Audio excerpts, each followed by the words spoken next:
ذکر کرتے رہتے ہیں. آگے فرمایا وَيَتَفَكَّرُونَ فِي خَلْقِ السَّمَاوَاتِ وَالْأَرْضِ، اور زمین و آسمان کی تخلیق میں غور و فکر کرتے رہتے ہیں. زمین و آسمان کی تخلیق میں غور و فکر کرتے رہتے ہیں. کوئی یہ نہ سمجھے کہ میں زمین و آسمان کی تخلیق میں سارا دن غور و فکر کرتا رہتا ہوں، میں بڑا عقل مند ہوں. عقل مند آپ تب ہوں گے جب آپ آسمان و زمین کی تخلیق میں غور و فکر بھی کریں گے، ساتھ میں کیا کریں گے؟ اللہ عز و جل کا ذکر بھی کریں گے. اٹھتے بیٹھتے چلتے پھرتے ہر حال میں اللہ کا ذکر کریں گے، تبھی آپ عقل مند کہلائیں گے. ادروائز آپ جیسا بے وقوف آدمی دنیا میں کوئی نہیں ہے. جو اپنے خالق کو ہی نہیں پہچان سکا، وہ مخلوق کو پہچاننے میں لگا ہوا ہے، ایسے شخص کو کون عقل مند کہے گا؟ تو لہٰذا عقل مند اگر کوئی ہے تو وہ مسلمان ہے کہ جو اللہ پر ایمان رکھتا ہے، اللہ کے رسول صلی اللہ تعالی علیہ وسلم کی رسالت کی گواہی دیتا ہے، ساتھ میں اٹھتے بیٹھتے چلتے پھرتے اللہ کا ذکر کرتا رہتا ہے، اور اللہ کی تخلیقات کے اندر، زمین و آسمان کی تخلیق کے اندر غور و فکر کرتا رہتا ہے. تو زمین و آسمان کی تخلیق کے اندر غور و فکر کرنا تو عبادت ہے، عقل مندوں کا کام ہے. تو یہ کہنا کہ سائنس اور اسلام میں تضاد ہے، یہ انتہائی بے معنی اور بے محل بات ہے. آج انشاءاللہ عز و جل ہم اللہ عز و جل کا ذکر بھی کریں گے، زمین و آسمان کی تخلیق میں غور و فکر بھی کریں گے، تاکہ ہمارا بھی نام اولو الالباب عقل مند لوگوں کی فہرست میں شامل ہو جائے. دیکھیے، سب سے پہلے گفتگو کرتے ہیں ہم کائنات کی تخلیق کے متعلق.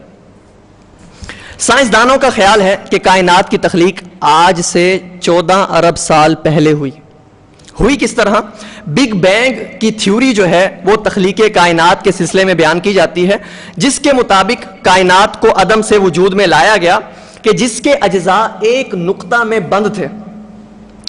اس نقطہ سے پہلے نہ کوئی مادہ تھا، نہ کوئی توانائی تھی، نہ کوئی وقت تھا. ایک بہت بڑا دھماکہ ہوا جسے کہا جاتا ہے سائنس کی اصطلاح میں بگ بینگ.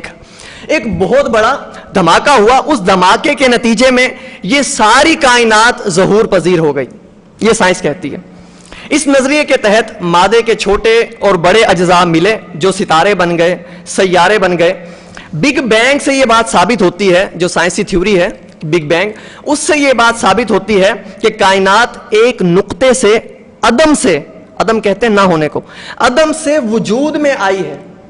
پہلے کچھ نہیں تھا، پھر عدم تھا، عدم کے بعد ایک نقطہ، وہ نقطہ پھٹا، بگ بینگ، بہت بڑا دھماکہ ہوا.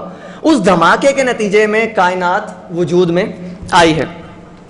بگ بینگ کے متعلق جو بات ہے، یہ کہا جاتا ہے کہ وہ ایک نقطہ تھا جس کی حجم جو ہے وہ صفر تھا، اس کی کثافت لامحدود تھی. مگر سائنس جو ہے وہ عدم کو مانتی نہیں ہے. سائنس یہ اس چیز کو ماننے سے انکار کرتی ہے کہ کائنات کے اندر کوئی شے نہ ہو، وہ اس چیز سے انکار کرتی ہے. تبھی انہوں نے ایک نقطہ فرض کیا، وہ نقطہ پھٹا، بہت بڑا دھماکہ ہوا اور کائنات ساری وقوع پذیر ہو گئی. اس بات کو ذہن میں رکھیے گا. در حقیقت وہ نقطہ کیا تھا؟ وہ عدم ہی تھا، مطلب کچھ نہیں تھا. بہت بڑا دھماکہ ہوا اور ساری کی ساری کائنات جو ہے وہ تخلیق پذیر ہو گئی. اس کے بعد دیکھیے، کیلیفورنیا یونیورسٹی کے پروفیسر جارج ایبل کہتے ہیں جو ثبوت ہمیں سر دستیاب ہیں، جو ثبوت ہمیں موجود ملے ہیں کائنات کی تخلیق کے متعلق، اس سے یہ بات ثابت ہوتی ہے کہ کئی بلین سال پہلے کائنات ایک بہت بڑے دھماکے کے نتیجے میں وجود میں لائی گئی. اب سوائے بگ بینگ کے ماننے کے ہمارے پاس کوئی اور دوسرا راستہ نہیں ہے. سائنسدانوں کے پاس اب کائنات کی تخلیق میں غور و فکر کرنے کے بعد ایک ہی تھیوری سامنے آئی ہے جس پر تقریباً سارے متفق ہیں. وہ تھیوری کیا ہے؟ Big bang. ایک بہت بڑا دھماکہ ہوا، ایک نقطہ تھا، وہ پھٹا اور اس سے اتنی بڑی کائنات جو ہے وہ تخلیق پذیر ہو گئی. یہ تھیوری کب ثابت ہو رہی ہے؟ 20ویں صدی کے اندر. ٹھیک ہے، پچھلی صدی ہوتی، اس 20ویں صدی کے اندر ثابت ہو رہی ہے. اللہ کے بندے اگر قرآن پاک پڑھ لیتے یہ تھیوری پہلے ہی ثابت ہو جاتی. اللہ عز و جل نے سیم یہی تھیوری، یہی گفتگو قرآن پاک کے اندر بیان فرمائی ہے.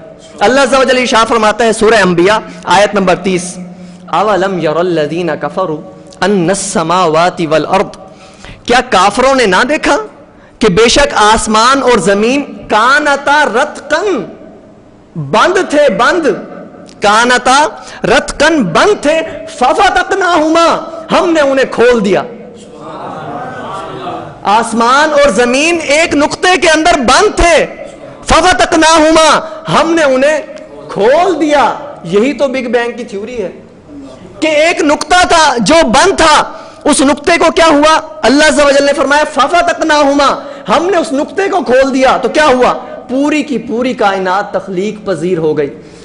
آپ ذرا توجہ کیجئے، آج سے 1400 سال پہلے جب کائنات کے اندر نظر کرنے کے لیے لوگوں کے پاس آئینے تک نہیں تھے، لوگوں کے پاس دوربینیں خوردبینیں آج کل کے اسکائپ جو اس طرح کے اکوپمنٹس ہیں یہ کچھ بھی نہیں تھا، اس کے باوجود اگر ایک شخص یہ کہے کہ کائنات ایک وقت میں بند تھی، ہم نے اسے کھول دیا، تو آپ کا کیا خیال ہے؟ یہ تکا لگایا گیا تھا؟ یہ پورا ایک واضح علم ہے جو کہ علم لوگوں کو دیا گیا، اور وہ علم ثابت کب ہو رہا ہے؟ آج ثابت ہو رہا ہے، قرآن پاک کے نازل ہونے کے 1400 سال بعد۔ ایک اور بات سنیے، وہ بات بھی بڑی قابل دید ہے۔ سائنسدان اس بات پر بھی متفق ہیں، جب بگ بینگ کا دھماکہ ہوا، اس دھماکے کے بعد جب کائنات بننے لگی، کہکشائیں بننے لگی، تو کیا ہوا؟ کہکشاؤں کے وجود میں آنے سے پہلے تمام کی تمام کائنات دھواں تھی، دھواں، تمام کی تمام کائنات دھواں تھی۔ پھر وہ دھواں آہستہ آہستہ اس کے ایٹمز ملتے گئے اور یہ ساری کی ساری کائنات تخلیق پذیر ہو گئی۔ یونیورسٹی آف ایریزونا کے سائنسدان ہیں ڈینیل آئزنسٹین، وہ کہتے ہیں کہ نئی تحقیق کی روشنی میں بگ بینگ کے نتیجے میں ہونے والی تحقیق یہ کہتی ہے کہ کائنات جو ہے وہ ایک ایسی مشین، گن مشین سے گویا کہ نکلی ہے جو گن مشین دھواں چھوڑتی ہے۔ تو کائنات جب بگ بینگ کے بعد تخلیق پذیر ہوئی تو گویا ایک گن کی صورت میں وہ نکلی، گن سے جیسے گیس نکلتی ہے، دھواں نکلتا ہے، وہ دھواں نکلا، وہ آہستہ آہستہ کیا بنا؟ کائنات بن گئی۔ یہ تھیوری سمجھ میں آ گئی؟ آہستہ آہستہ وہ دھواں جو ہے وہ کیا بن گئی؟ کائنات بن گئی۔ یہی بات تو اللہ عز و جل نے قرآن پاک میں ارشاد فرمائی، سیم ٹو سیم یہی گفتگو جو میں نے بھی آپ کو پروفیسر صاحب کی زبان میں سنائی ہے، اب اللہ عز و جل کے کلام میں سنیے۔ اللہ عز و جل سورہ حامیم سجدہ آیت نمبر 11 میں ارشاد فرماتا ہے، تخلیق کائنات کے متعلق یہ آیتیں ہیں۔ اللہ عز و جل ارشاد فرماتا ہے ثم استوى الى السماء، پھر اللہ عز و جل نے آسمان پر استوا فرمایا، وَهِيَ دخان، اس وقت آسمان دھواں تھا، اس وقت آسمان کیا تھا؟ دھواں تھا۔ فقال لها وللارض، اللہ عز و جل نے آسمان سے بھی اس وقت فرمایا اور زمین سے بھی فرمایا، کیا فرمایا؟ ائتیا، تم دونوں آ جاؤ، مطلب دونوں پیدا ہو جاؤ، طوعا او کرہا، خوشی سے یا ناخوشی سے، ہم تمہیں حکم دیتے ہیں، ہم تمہیں حکم دیتے ہیں، تم اگرچہ دھواں ہو مگر تمہیں آسمان اور زمین بننا پڑے گا، چاہے خوشی سے بنو یا ناخوشی سے۔ وہ آسمان اور زمین تھے، انسان نہیں تھے۔ انہوں نے کیا کہا؟ قالتا اتینا طائعین، یا اللہ عز و جل ہم خوشی سے تیری اطاعت میں آتے ہیں۔